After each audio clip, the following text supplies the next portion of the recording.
కుదరదు.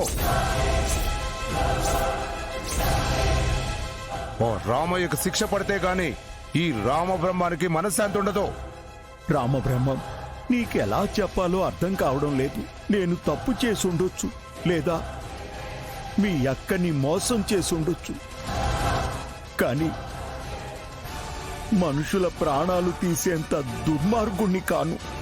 పైగా నా కన్న కూతుర్ని నా చేతులతో నేనెలా చంపుకుంటానయ్యా?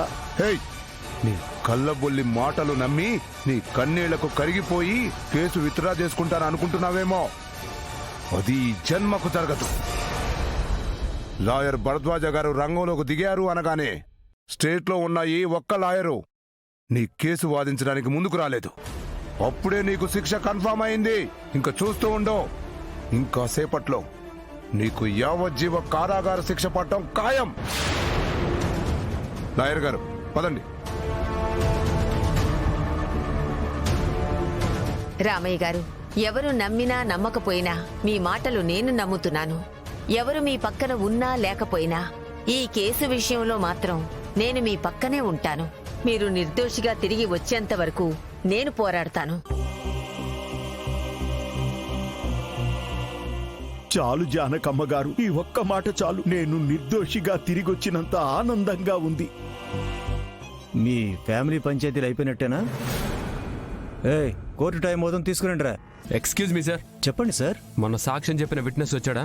ఎందుకంటే కోర్టులో కూడా సాక్ష్యం చెప్పాలి కదా. రాలేదనుకున్నారా? ఒకసారి అటు చూడండి.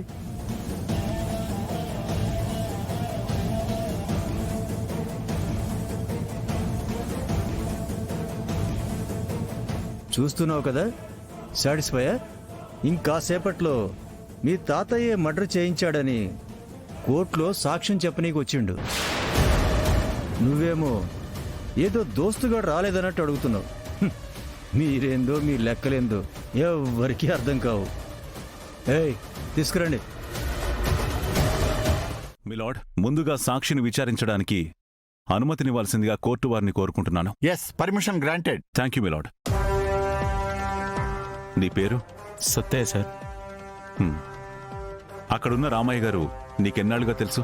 నాకు అంతకుముందు తెలియదు సార్. మర్డర్ జరిగినప్పుడే చూశాను. Note this point your honour. అంతకుముందు ఎప్పుడు చూడలేదన్నావు, బానే ఉంది. కారులో వెళ్తుంది తులసమ్మ అని, ఆవిడ ఈ రామయ్య గారి కూతురని, ఆమెను చంపడానికే ఈయన ప్లాన్ చేశాడని నీకెలా తెలుసు?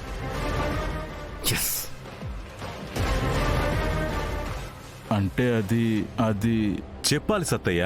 ఊరికే నోటికొచ్చిన సాక్ష్యం చెప్పడం కాదు. ఆ రామయ్య గారి కూతురే కారులో వెళ్తుందని నీకెలా తెలుసు? I objection your honour. Objection over ruled. You SIT. You can proceed. Thank you milord. Your honour, ఈ సాక్షికి రామయ్య ఎవరో గతంలో తెలీదు. కానీ కారులో వెళ్తున్న రామయ్య గారి కూతురు పేరు తులసమ్మని మాత్రం తెలుసు. How is it possible your honour? I objection your honour. ఆ ముద్దాయికి అప్పుడున్న సిచ్యువేషన్లో వాళ్ళ కూతురు పేరు తులసమ్మ అని తెలియకపోవచ్చు.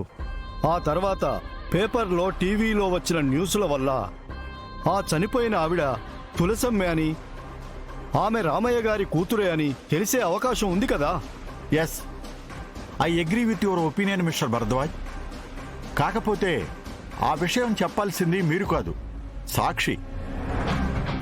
ఎనీవే మిస్టర్ సత్తయ్య, ఆ రోజు రామయ్య ఉండటం నీ కళ్ళారా చూసారా? కళ్ళారా చూశాను సార్.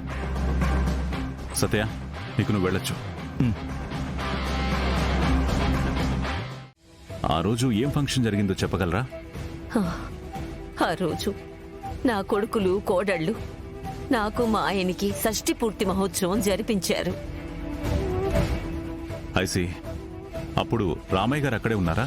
ఆ రోజు సాయంత్రం వరకు ఆయన మాతో పాటే ఉన్నారు. Note this point your honour. సాక్షి చెప్పినట్టుగా యాక్సిడెంట్ జరిగిన రోజున రామయ్య గారు వీరి కుటుంబంతోనే ఉన్నారని ఆవిడే స్వయంగా వివరించారు. మరి అలాంటప్పుడు ఒకే వ్యక్తి రెండు చోట్ల ఒకే కాలంలో ఎలా ఉండగలుగుతాడు యువర్ ఆనర్? ఉంటే యాక్సిడెంట్ అయిన చోటైనా ఉండాలి, లేదా జానకమ్మ గారు చెప్పినట్టుగా వాళ్ళ ఇంట్లో అయినా ఉండుండాలి. సో ఆ ముద్దాయి ఎక్కడో పొరపాటు పడ్డాడని నేను భావిస్తున్నాను. లేదా ఎవరైనా అతన్ని ఒత్తిడి చేస్తేనో లేదా ప్రలోభ పెడితేనో లొంగిపోయి అబద్ధం చెప్పినట్టుగా భావించాల్సి వస్తుంది. I objection your honour. Lawyer Anand గారు కేసుని తప్పుదో పట్టించడానికి ప్రయత్నిస్తున్నారు. నేను కేసుని పక్కదో పట్టించడానికి ప్రయత్నించట్లేదు. ఈ కేసుని సరైన రూట్లో పెడుతున్నాను. పాపం రామయ్య గారిని ఎలా కాపాడాలో తెలియక లాయర్ గారు ఏదేదో మాట్లాడుతున్నారు. ఏదేదో కాదు భరద్వాజ్ గారు, జరిగిన నిజం మాట్లాడుతున్నాను.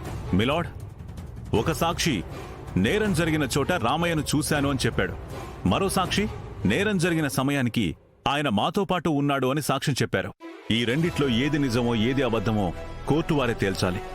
అప్పటిదాకా నా క్లయింట్కి బెయిల్ మంజూరు చేయవలసిందిగా కోర్టు వారిని సవినయంగా అర్థిస్తున్నాను.